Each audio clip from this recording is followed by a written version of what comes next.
Привет из Сингапура! С вами передача «ГолубьМира», где разбираем крутые навыки. Спрашиваем на английском, отвечаем на русском. Подтягивайте язык или смотрите перевод в тайм-кодах. Let's talk about personal boundaries and let's start with the definition. We work and live in small offices and small flats, and when we are sitting alone, close to the TV or on the chair with a lamp and a book, we feel ourselves quite well. But when we work in a small office, when we go by subway somewhere, when we sit in a bus, a lot of people are trying to ruin our boundaries. They put, for example, dirty things or maybe dogs or bags on our legs, or they trying to catch or to shout when talking by phone, and we think that we are unhappy and want to have a distance with them. But these people maybe used to work in such conditions and everything for them is seem to be well. But how to build so strengths and good borders that no one could pass? Or is it okay to have open doors? You should decide. And this is about personal boundaries. So when it comes to the fundamentals, building blocks, or even the principles of such a thing, what are they? First, you should think that you are a person, and if you will be too flexible, you will be put under the bed or under the table, and you will be beaten as a small mouse. So you should think that you have some size, and do not try to be pressed in smaller size. You should know your size. Second, you should understand what in words or in actions of other people are irritating you or is completely unacceptable, and you should talk to everyone if it is not dangerous, that you are not going to терпеть, Tolerate. to tolerate this. And last, you should sometime leave the team, the company, even family, if you think that everything is too squeezed around you. And when it comes to the different levels of the masteries of the boundaries, and probably maybe we can not really call them levels, but maybe even zones or the areas of the boundaries. So what are they? First, this is about our personal stuff. For example, toothbrush or maybe some kind of cosmetics or our sandwich. If someone will steal it from the fridge, it is not pleasant. If someone will take our toothbrush to clean, I don't know, some spot on the table, it's also not many people would be happy about this.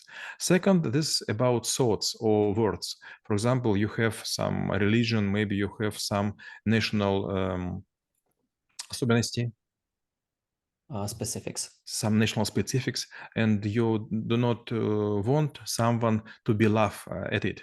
And last, maybe this about your view, your hair, about your dress, about your body. And yes, maybe you have a very skinny body, or maybe you have a fat belly. But if it is bothering someone, you should think how to stop it, because it could lead to harassment or to bullying or trolling. And when it comes to the mistakes that people might be making when actually trying to invade someone boundaries, which it would be perceived like that, or maybe allowing someone else to step into their borders, what are they? And maybe I can give like a little story or example. There was a fiction book that I was reading. It was about one of the head of the secret police. So apparently he was living with his wife, and once he got like another grade, he became like a general. When he came back home, he actually figured out that there are no things that his wife left, and he figured out it was a check-in from the Secret Service that he was doing his due diligence. So they just like using it in order to check him. So they were like trying to penetrate his personal boundaries in order to get certain information. So going back to my question, what kind of mistakes people might be making when trying to invade or trying to let someone into their world? First mistake is do not know about personal boundaries. You use your cup, you use your dessert, you use your spoon on the office kitchen, and suddenly you will find that it is dirty, or maybe someone other is using it. You do not know rules, and you do not establish rules. So second mistake is suddenly to explode. You was quite nice and friendly for a long time, and suddenly you are offering to other people to accept the rules which appear or erase right now. So it is very strange, but everything was okay for several years. Why right now you are trying to push us from this territory, and why you are thinking that it is your territory? And second, last kind of mistake, it's also would be a story. It's a very famous story. It was a traveler on the airport who bought a cookies, and he was sitting on the table reading the book, and he forgot about his cookies, and suddenly he found that on the same table he has a neighbor, a bit dirty person who was trying to eat his cookies. It was unpleasant, but it was okay, and it was like a queue. This traveler take one cookie from the packet and this dirty person, and it was quite unusual, but it was okay. But this traveler was angry, and suddenly when he looked around, he found that the chair before him became empty, so the dirty person left this table, and he was relieving, and suddenly he found that it was not his pack with cookies, and his pack was untouched. So he was eating another person's cookies, but not this person was taking his cookies.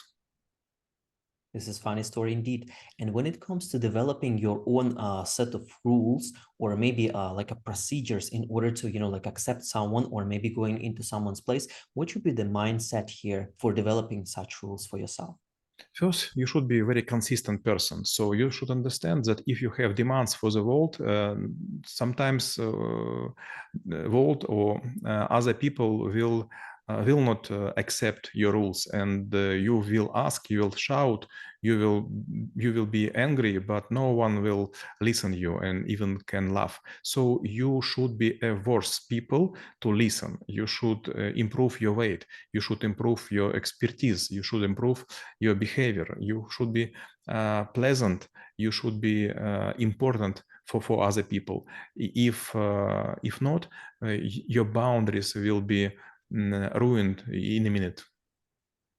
And when it comes to the personal relationship, probably there is also a way to, like letting someone in. And again, like I would remember one of the lessons that we got at the games, the theory of games, that you should not be necessarily reveal all of the, like little pieces of that you have for this game, so that, like you always have something to show. But what might be the other approaches, or maybe the mindsets when it comes to the personal relationships? When we come to personal relations, it is not easy to establish borders, because different person from different families with different rituals and different cultures, they are trying to unite themselves to create new cell of the society. And maybe some families do not wash the plates and cups before night and make this at the morning. Maybe some of them put dirty jeans or t-shirts on the chairs, or put socks on the floor, and it is okay, because if you will be very severe to everyone, you are trying to make everyone like a small dogs to follow your rules and obey your orders. And when it comes to the corporate life, like for example, let's say you're an individual contributor, what should be the boundaries that you should not be crossing with your boss, or vice versa? If you boss, what should be something that, you should not be really doing with your employees? Like, for example, there might be cases when the boss is drinking with their employees, and they just like, making all of the sort of the jokes and stuff. So they seem like equal. Next day it actually changes, or maybe it changes the dynamic in this little community, so that employees might be feeling that since we drank, but probably I may ask like for something more. So what should be the boundary setting framework here? It depends from company or and country you are working in. When, for example, we will talk about Russia and America, there is not a big difference between subordinates and a boss. It's about like one head. But when you are working in Asia, there would be like five heads. When I was working in Germany, it was quite normal to drink a beer or to eat pizza with my bosses. I was 20 years and they were like 45. But when I was in Japan, it was not possible to drink with my boss. He was like something like godness in the sky. So it was untouchable, unreachable. So it depends from the culture and from the company and country. But I think that it is okay when bosses are a bit create a culture of fear. You should be like an authority, but you should not be like a friend. And if you will try to play both roles, you will fail in both. Last question will be how knowing about personal boundaries could help to make this world a better place. We work in a very density, in a very very huge human density. A lot of people are touching us with elbows and trying to scratch our shoes. And if we think about ourselves that we are like a diamonds, like very special guests on this occasion or on this life, we will be angry all the time and we will be unpleasant. But if we will use to the distance which is quite appropriate in our culture, and we'll take into account handshakes or maybe lapping on the shoulder. It's okay to say lapping on the shoulder. Pat on the back. Pat on the back, yes, we would be almost the same as other. But if we will be like strangers, like a person from other planets, we will be not in the not like a brick in the wall. So we would be like a side, and it is not easy to rely on us. And everyone will take into account that we are not team players. Consider personal boundaries, but also be mind about that you actually might be part of something bigger. А мы рассмотрели навык персональной границы и чем он полезен именно вам. Всем мира!